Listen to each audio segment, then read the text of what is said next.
Welcome to my channel. और आज हम डिस्कस करेंगे बहुत ही इम्पॉर्टेंट टॉपिक जो करंट अफेयर्स और सबके मन में ये डाउट है कि ये जो क्रूड ऑयल प्राइसेस है इसका जो बिहेवियर है ये हर जगह चेंज हो रहा है, लेकिन हम लोग के इंडियन के मार्केट में इसका क्या इफेक्ट रहेगा और हम लोग जो पेट्रोल पंप से पेट्रोल ले रहे हैं वो फ्री क्यों नहीं हो जा रहा है। एज हम कुछ हफ्ते पहले सुन रहे थे कि ये जो क्रूड ऑयल प्राइसेस है उसका प्राइसेस जो है फॉल किया है, साथ ही साथ जो इंटरनेशनल मार्केट है वहाँ पे पेट्रोल का प्राइसेस गिर चुका है। देन वाई इंडिया में ये प्राइसेस घट क्यों नहीं रहा है और हर तरफ हम जो क्रूड ऑयल का जो स्टोरेज है वो रख क्यों नहीं पा रहे हैं, या फिर हम उसको फ्यूचर प्रोसेस के लिए कैसे यूज़ करेंगे, पूरा डिटेलिंग में इस वीडियो में हम जानेंगे। तो कंटिन्यू देखते रहिए एंड तक ताकि आपको हर एक नॉलेज प्राप्त हो। तो शुरू करते हैं। यहाँ पर जो है डिक्लाइन इन यूएस का जो WTI क्रूड ऑयल प्राइसेस है उसका जो डिमांड है वो पूरा गिर चुका है। यहाँ पे एक रिपोर्ट है कि बहुत सारे ड्रॉप का जो न्यूज़ आया था वो जो मंडे को 20 अप्रैल को, जहाँ पे हम पता चला था कि ये करीब माइनस में चला गया था, दैट इज़ अराउंड 37.63 पर बैरल डॉलर। ठीक है, और यहाँ पे 1 बैरल कितना है 158.98 लीटर, मतलब एक बैरल में 158.9 के करीब आपका लीटर क्वांटिटी मिल जाता है। ये कन्वर्सेशन रेट है। यहाँ पे हम देख लेते हैं कि different grades of crude oil पूरा दुनिया में कितने हिसाब से मिल जाता है। तो फर्स्ट ऑफ ऑल यूएस का जो क्रूड ऑयल है वहाँ पे जो क्वालिटी है या फिर उनका जो कंटेंट है वो वहाँ पे उनका नाम है वेस्ट टेक्सास इंटरमीडिएट, जो हमने अभी जो पढ़ा था WTI, इसका फुल फॉर्म है West Texas Intermediate. Next is oil field North Sea. यहाँ जनरली ब्रेंट क्रूड का क्वालिटी का जो क्रूड मिल जाता है, ये जनरली हम लोग को नॉर्वे के तरफ या फिर इंग्लैंड के तरफ ये जो क्रूड ऑयल मिल जाता है। Next and the third one is oil fields Dubai या ओमान या फिर अबू धाबी। ये बहुत ही हम लोग के लिए पॉपुलर है। As we all know the Arabs और द दुबई ओमान रीजन, यहाँ पे जो इनका जो क्रूड ऑयल का क्वालिटी मिल जाता है। अब हम जानेंगे कि एक सिंपल एक रिप्रेजेंटेशन से कि कौन सा देश कितना ऑयल वर्ल्ड के हिसाब से शेयर प्रोड्यूस करता है। तो as we all know USA सबसे लीडिंग प्रोड्यूसर है ऑफ क्रूड ऑयल, ये अराउंड 16.2% शेयर करता है in the case of world production of crude oil. Next the second is Saudi Arabia, that is 13.01%। Third is Russia. ये तीनों हैं जो यहाँ पर वर्ल्ड मार्केट में अपना दबदबा बनाए रखे हैं। बाकी जो है वो है Canada, Iran, Iraq, UN, China. ये करीब 5.5% से लेकर 4% तक का शेयर लेके रखे हैं। ठीक है, ये हो गया मेरा क्रूड ऑयल का टाइप्स। और यहाँ पे जो ड्रॉप हुआ है अमेरिका में ड्यू टू कोविड-19 लॉकडाउन, हर तरफ का जो डिमांड है वो कम हो चुका है। यहाँ पे हम देख सकते हैं कि पूरा वर्ल्ड में हम कितने तरीके का जो ऑयल फील्ड या फिर क्रूड ऑयल हमको प्राप्त है। यहाँ पे यूएसए का जो ग्रेड है वो है WTI, जो है West Texas Intermediate. Then the oil field of the North Sea, that is वो जहाँ पे हमको नॉर्थ या फिर नॉर्वे या फिर जान लेते हैं कि इंग्लैंड के तरफ का जितना एरिया है वहाँ से हमको ब्रेंट क्रूड मिल जाता है। और जो oil fields of Dubai, Oman and Abu Dhabi, वहाँ पे हम उसको दुबई या ओमान क्रूड उसके नाम से हम जान सकते हैं। और यहाँ पे इसका टेबल है। Moving to our next point, that is यहाँ पर एक कॉमन सी बात है कि अगर हम ऑयल यूज़ कर रहे हैं या फिर क्रूड ऑयल का जो डिमांड है हर तरफ, वो क्यों है? Due to the transportation, as we all know, airways, roadways and the waterways are the leading transportation where we generally communicate। हम जनरली क्या करते हैं, इन्हीं जो ट्रांसपोर्टेशन मेथड्स हैं इसको यूज़ करके हर तरफ जाते हैं ताकि हम लोग अपना बिजनेस या फिर अपना काम को अंजाम दे सकें। तो WTI ग्रेड का जो क्रूड ऑयल का जो डिमांड है वो जानते हैं कि वो वर्ल्ड वाइड कम हो चुका है ड्यू टू लॉकडाउन। और यहाँ पे और एक बात जो बहुत ही साफ़ है, दैट ये जब तक इंसान अपना जो लॉकडाउन ख़त्म नहीं हुआ तो अपने काम को दोहराते नहीं है, ये WTI का जो ग्रेड है या फिर क्रूड ऑयल का जो डिमांड है वो राइज नहीं करेगा। ठीक है, तो यहाँ पर ये मैंने यहाँ पे पॉइंट करके ये बताया है कि देखिए कि ये जो ज़ीरो डिमांड है या फिर नो डिमांड है, ठीक है, यहाँ पर जो साथ ही साथ जो वर्ल्ड का जो लार्जेस्ट प्रोड्यूसर है यूएसए, और वो जो WTI ग्रेड का जो क्रूड ऑयल बेचता है वो इतना प्रोडक्शन कर ले रहा है कि उसको जो स्टोरेज करने का क्षमता या फिर उसका स्टोरेज करने का जो लिमिट है वो क्रॉस कर चुका है। इसलिए वो नेगेटिव दामों में बेच रहा है क्योंकि उसको स्टोरेज करने का भी पैसे लग रहे हैं। That's why they are selling at the negative price, ताकि उनको जो प्रोडक्शन है वो अचानक से तो रोक नहीं सकते, that's why they are doing this. So other जो कंपनीज है जो यहाँ पे ये इन्वॉल्व है, that is Chevron, Conoco, Phillips, Exxon Mobil and BP. ठीक है, अब मूव करते हैं, हमारा जो नेक्स्ट पॉइंट है दैट इज़ अब ऑयल इंडस्ट्री ऑफ यूएसए क्या सोच रहे हैं। उनके पास दो दुविधा या फिर दो रास्ता है, इनके बीच में उनको सोचना पड़ रहा है, उनको बहुत बड़ी दुविधा जो चल रही है, that is oil demand is all time low. सबसे बड़ी दुविधा ये है। और दूसरा है ये कि convince oil producers to reduce output. अब जो जो खदानें या फिर जहाँ से ऑयल निकाले जा रहे हैं फाइन, तो वहाँ पे क्या होता है, वो तो कंटिन्यू काम चल रहा है, वो तो रुका नहीं है। अब ये बात हो गई, तो अब जो ऑयल डिमांड इतना लो है, साथ ही साथ यहाँ पे प्रोडक्शन भी हो रहा है, तो इसका काम क्या हो सके, क्या है ऐसा काम यहाँ पे। तो ये बात ज़रूर क्लियर है दैट ये इजी नहीं है हमको अचानक से रोक दे काम, as it's a large scale process. हम बोल दिए अचानक से रोक दिए तो that's not possible.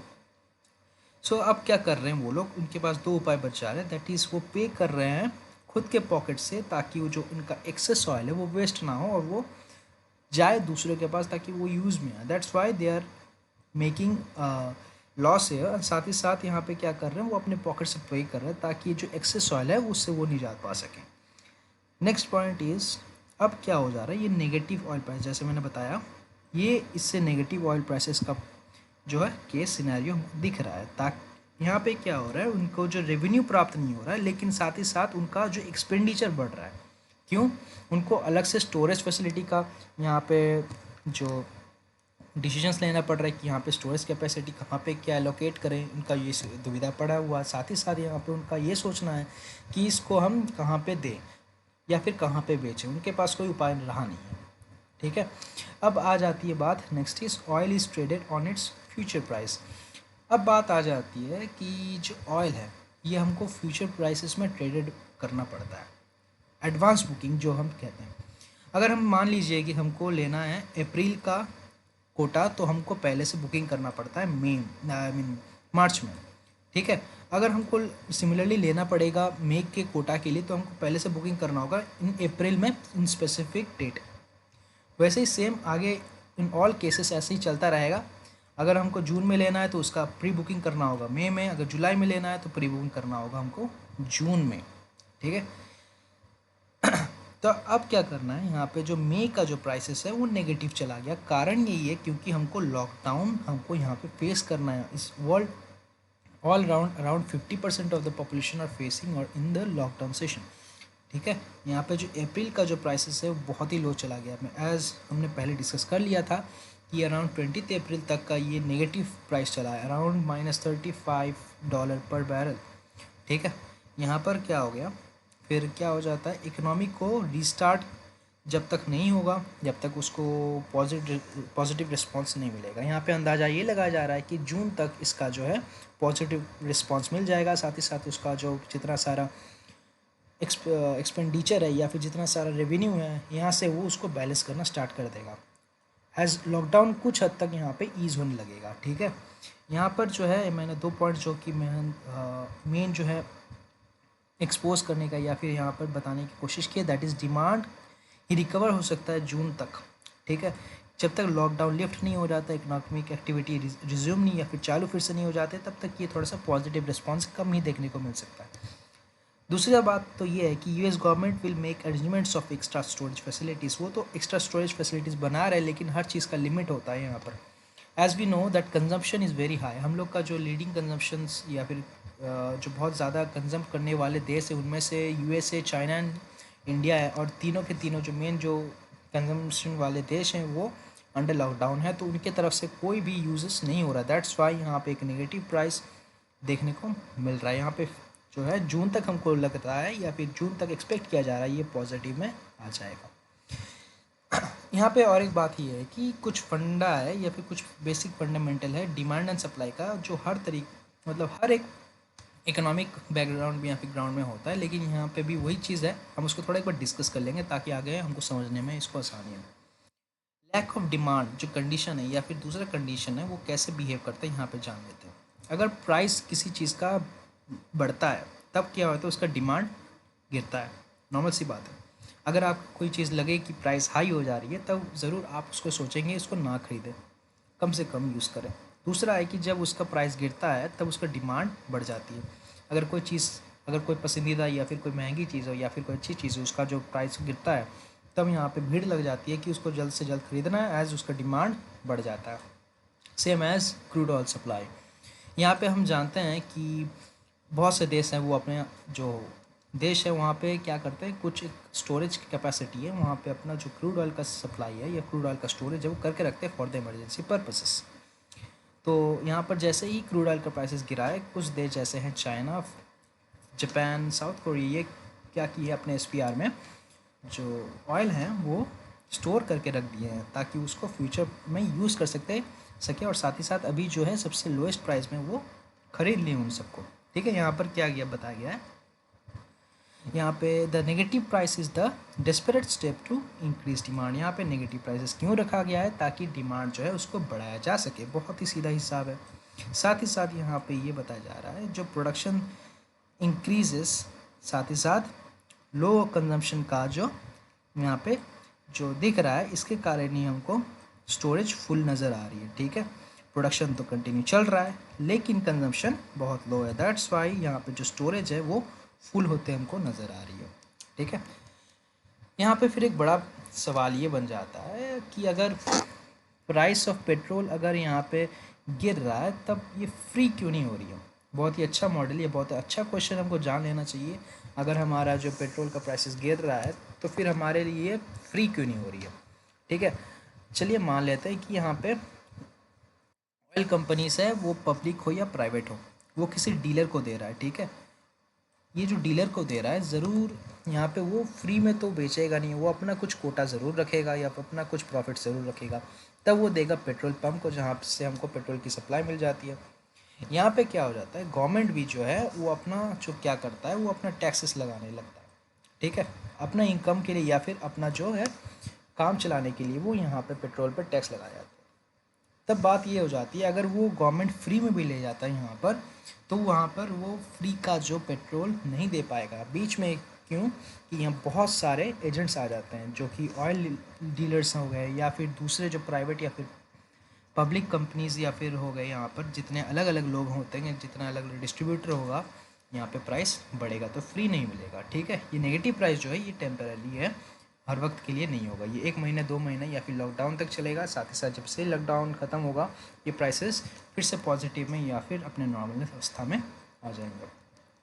As we all know, the crude oil is an important raw material in our country. With the end of lockdown, the price will shoot up. जैसे ही हमने बात कर लिया था कि जैसे ही लॉकडाउन ख़त्म होता है ये प्राइसेस फिर से बढ़कर नॉर्मल में आ जाएंगे और फिर से जो है उतार चढ़ाव या फिर ऐसे जो है प्रॉब्लम्स दिखाई नहीं देंगे। तो हमको ये आशा है कि ये जो प्रॉब्लम है जल्द से जल्द इसको नॉर्मलाइज कर लिया जाए। यहाँ पे देख लेते हैं कुछ इम्पोर्टेंट जो क्रूड ऑयल है उसका जो करंट या फिर रिसेंट आज का जो प्राइसेस है वो कैसे बिहेव कर रहा है। यहाँ पे ब्रेंट क्रूड का जो प्राइसेस है वो गिर कर करीब अराउंड 26.44 में आया है, पर बैरल के हिसाब से आया है ये। ठीक है, यहाँ पर ओपेक का जो प्राइसेस है जो मैंने बताया था वो देख लेंगे। साथ ही साथ ये जो इंडिया का जो है मेन जो है, इंडिया जो अपना इंपोर्ट करता है जितना सारा क्रूड ऑयल है वो ओपेक कंट्री से, जितना सऊदी अरब हो गया या फिर ओमान हो गया, यहाँ से अपना पेट्रोल का इंपोर्ट करता है। ठीक है, यहाँ पे और एक बात जान लेना बहुत ही इम्पोर्टेंट है, दैट इज़ अगर हम यूएसए से अपना जो पेट्रोल है वो इंपोर्ट करने लगे तो फिर वो हमारे लिए इकोनॉमिकल नहीं होगा। बहुत सारा प्रोसेस से या फिर बहुत सा डिस्टेंस से हमको गुजरना पड़ेगा। आप खुद ही सोच लीजिए अगर वर्ल्ड मैप में देखें तो जो डिस्टेंस है यूएसए का relative to the OPEC countries वो बहुत ही ज़्यादा है। यहाँ पर और एक बात जान लेते हैं, इंडिया का जो एसपीआर है, स्ट्रेटेजिक पेट्रोलियम रिजर्व, हमने जो पहले बात की वो लगभग फुल हो चुका है। हम आगे पढ़ेंगे कितना स्टोरेज है हम लोग के पास, लेकिन हम लोग का पास 3 जगह है जहाँ पे हम स्टोर करके रखते हैं। That is one is Visakhapatnam, next is Bangalore and third one is Padur. एक बात जान लीजिए, पादुर का जो एरिया है या फिर पादुर का जो स्टोरेज सिस्टम है स्ट्रेटेजिक पेट्रोलियम रिजर्व, ये हमने कुछ भाड़े पे दे रखी है अबू धाबी का नेशनल ऑयल कंपनी के। ठीक है, मतलब अपना तो है ही बहुत कम, साथ ही साथ हम वही थोड़े में से दूसरे को भाड़े में दे रखे हैं। अब आ जाती है बात स्ट्रैटेजिक पेट्रोलियम रिजर्व का, जो रिसेंट है, और साथ ही साथ इसका जो अपकमिंग हमारा जो स्टोरेज बन रहे हैं वहाँ पे ये पूरा डेटा दिया हुआ है। जो पहले देखिए यहाँ पर ऑब्जेक्टिव क्या रहता है, ये स्ट्रैटेजिक पेट्रोलियम रिजर्व का हम पहले ऑब्जेक्टिव क्लियर कर लेंगे। यहाँ पे ये इंश्योर किया जाता है कि जो in the security concern of the country, यहाँ पे जो अगर हमको कुछ कहीं पे ज़रूरत पड़ी अपने क्वेश्चन के लिए, और फिर अपना एक्सटर्नल सप्लाई कभी रुक जाता है, तो फिर हमको ये स्ट्रैटेजिक पेट्रोलियम रिजर्व काम में आता है। अगर कोई इमरजेंसी हो गया या फिर कुछ प्रॉब्लम हो गया, अचानक सब कुछ रुक गया, अपना जो सुविधा है, अपना जो ईज़ है, उसके लिए हम लोग को स्ट्रैटेजिक पेट्रोलियम रिजर्व बहुत ही काम आता है। ठीक है, यहाँ पे हम देख लेते हैं विशाखापट्टनम में जो है 1.33 मिलियन मीट्रिक टन, मैंगलोर में 1.5 मिलियन मीट्रिक टन, और पादुर में 2.5 मिलियन मीट्रिक टन का जो स्टोरेज हम लोग के पास फ़िलहाल करंटली मौजूद है, एक्टिव मौजूद है। साथ ही साथ जो अपकमिंग आ रहा है उसमें से हम लोग का चांदीखोल का जो उड़ीसा है, साथ ही साथ पादुर में और एक जगह पे कर्नाटका में 2.5 मिलियन मीट्रिक टन का जो एरिया में ये बन रहा है, और सबसे ज़्यादा जो बनने वाला है वो that is 4 million metric tonne जो चांदीखोल उड़ीसा में बन रहा है। ये अपकमिंग है, ध्यान रखिएगा। और 3 जो है ये एक्टिव है। ये 3 एक्टिव में से पादुर का कुछ पोर्शन हमने ऑलरेडी उधारी पे दे रखा है, किसको, इन द अरब रीजन वाले जो कंट्रीज़ हैं वहाँ पे उन लोगों को। ठीक है, next moving to the total crude oil reserves of Asian countries, जो है हम लोग का जो एशिया का सबसे लीडिंग जो स्टोर्स करके रखने वाले देश हैं, उनमें से पहले आ जाते हैं चाइना, दूसरा जो है जापान। यहाँ पे देख लें चाइना का जो रिज़र्व कैपेसिटी है वो दैट इज़ 550 मिलियन बैरल्स, जो बहुत ही ज़्यादा है। और दूसरा में है जापान जो कि 528 मिलियन बैरल्स का है।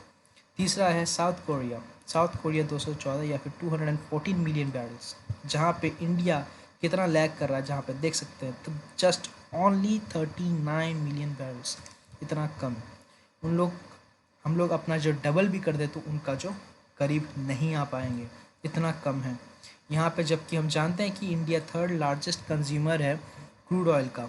ठीक है, और उसके हिसाब से हम लोग का जो स्टोरेज है SPR है वो काफ़ी कम है।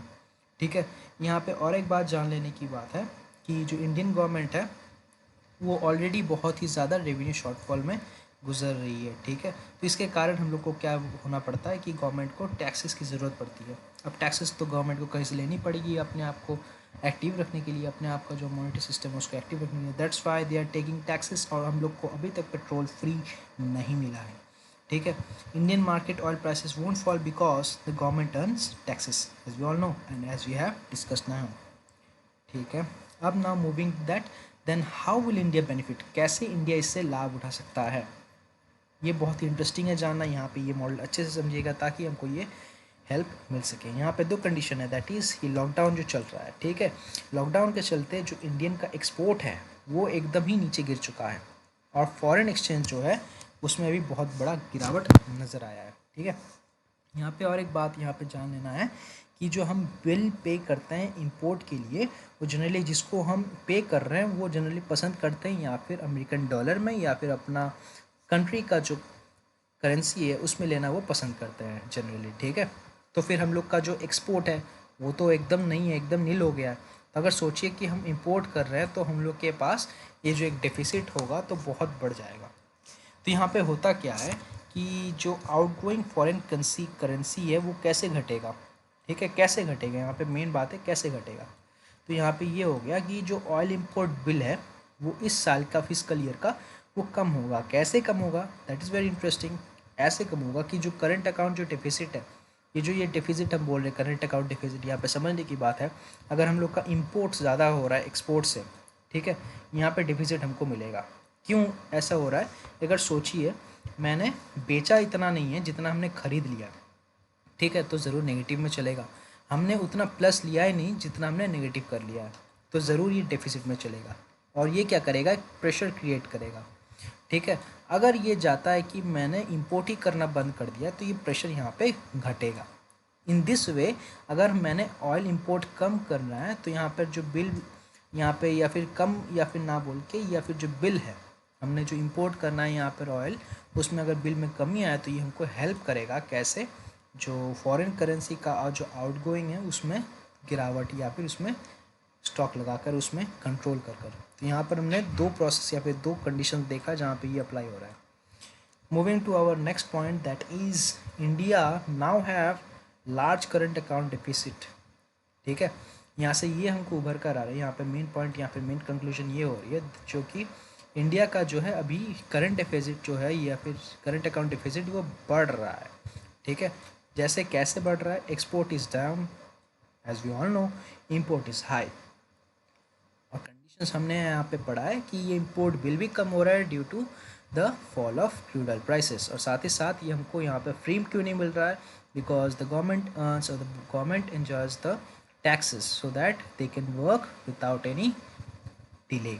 ठीक है, यहाँ पे जो प्रॉब्लम चल रही है हर तरफ, जो इतना सारा एपिडेमिक या फिर पैंडमिक चल रहा है, यहाँ पे उनको मदद करने के लिए टैक्सेस बहुत ही ज़रूरी है। दैट्स वाई यहाँ पे जो हम लोग का पेट्रोल या फिर क्रूड ऑयल का प्राइसेस या हम लोग कंट्री का जो पेट्रोल या डीजल का प्राइसेस है उसमें हमको ज़्यादा से ज़्यादा गिरावट नज़र नहीं आई है।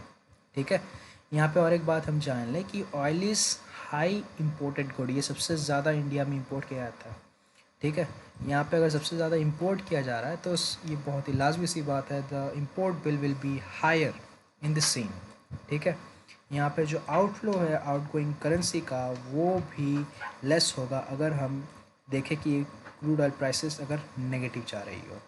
ठीक है, यहाँ पे और एक बात जो जानने की और समझने की बात है, जो बैलेंस है वो कुछ किसी तरह थोड़ा सा कहीं ना कहीं डगमगाएगा ज़रूर, लेकिन कुछ ना कुछ अगर क्रूड ऑयल प्राइसेस का अगर कटिंग या फिर क्रूड ऑयल प्राइसेस का जो लिमिट है वो थोड़ा कंट्रोल में आ जाए, उसका जो प्राइस कंट्रोल में आ जाए, तो ये करंट अकाउंट डेफिसिट जो है कंट्रोल में आ सकता है। अब इन द सीन ये आ भी रहा है, as we all know the prices are going down.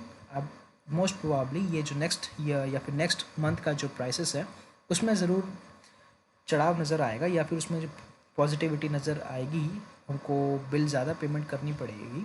लेकिन साथ ही साथ हमको ये जानना पड़ेगा कि ये जो इनकम या फिर हमने जो यहाँ पर ये बैलेंस क्रिएट किया है ड्यू टू द यहाँ पे fall of the crude oil prices, ये ज़रूर हेल्प करेगा हमको इकोनॉमी में बूस्ट लाने में या फिर कुछ कंट्रोल करने में। पूरा यहाँ पर हेल्प करेगा या नहीं करेगा वो तो सिचुएशन ही बताएगा। साथ ही साथ हमको जब तक लॉकडाउन ख़त्म नहीं होता है कैसे ये पैंडमिक बिहेव करता है वो हमको बहुत ही ज़्यादा तरीके से पता चलेगा कि कैसे इम्पैक्ट करेगा इंडिया को और कितना ज़्यादा इम्पैक्ट करेगा।